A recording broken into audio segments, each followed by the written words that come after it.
MG back with you, and today we're working on Project Ginsu again. Let's get going. All right, well, the very first part of my roll cage was finally ready for me to go pick up, and I went and got it. So what I got here is the rear hoop bar. And then these are the two bars that'll hook to the rear hoop and go down to the rear bumper. And then these two are the ones that come from the roll cage, or the rear hoop bar, down the A-pillars and across the door opening. Now I knew this was going to be painful when the guy called me and said, "Are you sure you want to do this right now?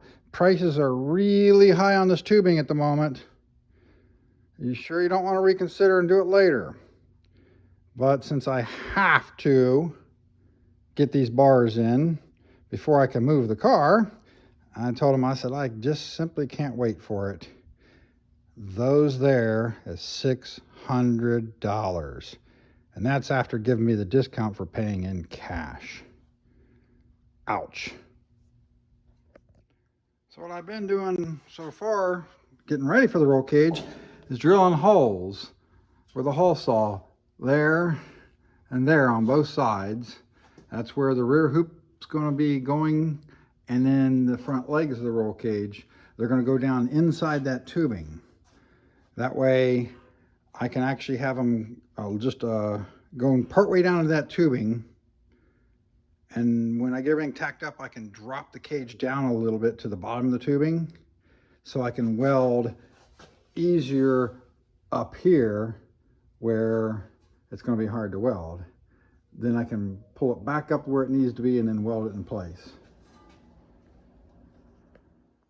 Before I actually start putting the roll cage in, I want to work on this area here just to kind of solidify the cowl a little bit more before I take the rest of that bracing out, because that bracing has to come out in order to put the rear hoop in.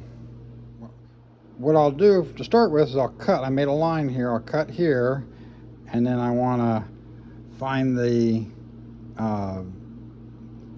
spot welds here and drill those out and peel all this away, so that this piece here can go back on there.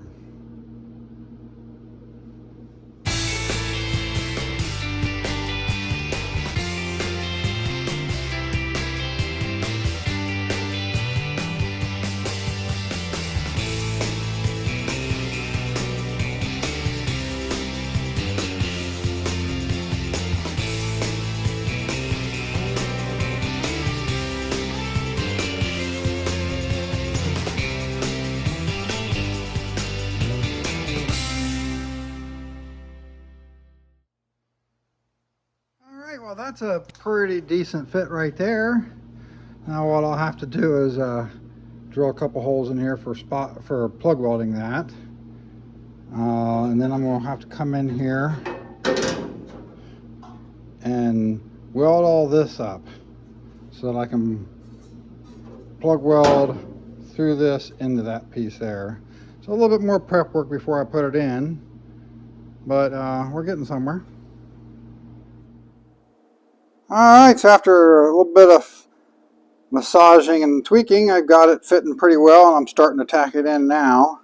So I just finished tacking it across there and plug weld all that, and I'll end up with a factory seam here. And no one will ever know it was messed around with. Alright, so all I need now is just a little bit more cleanup in here with some different tools that I don't have out right now. And of